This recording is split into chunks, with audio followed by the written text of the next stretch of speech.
আর একটা জিনিস দেখাচ্ছি, দেখেন এখানে দেখেন একটা মাছ, এই যে একটা মাছ দেখেন এটা মারা গেছে। এখানে দেখেন এই যে আরও একটা মাছ, এখানে মাছটি যে মারা গেছে, এটাও মারা গেছে। এগুলো কিভাবে মারা গেল এটা হয়তো আমি আপনাদেরকে বুঝাইতে বলতে পারবো না কেন মারা গেল। এই একটা মাছ দেখেন, অনেক মাছ যেটা সমুদ্রের পাড়ে এসে সেই যে পড়ে আছে। এই মাছগুলো কেন পড়ে আছে, এই একটা মাছ কেন পড়ে আছে আমি জানি না।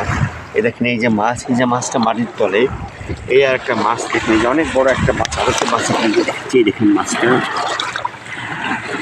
কেন এই মাছগুলো এখানে পড়ে আছে, এটার মূল কারণ হচ্ছে যে এখানে আসলে এই ঢেউয়ের বাড়িতে এই হাঁস পাখিগুলো অনেক সময় মাছ খেতে খেতে পেট ভরে যায়, কিন্তু অনেক সময় দেখা যাচ্ছে মাছ ধরে কামড় দিয়ে আবার ফেলে দেয়, তখন মাছগুলো মারা যায়।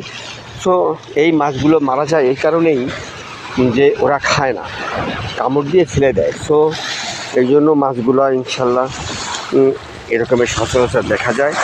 দেখেন এগুলো একটা মাছ, দেখেন খাইনি, ওখানে পড়ে আছে, খাইনি, এগুলো পড়ে আছে। তো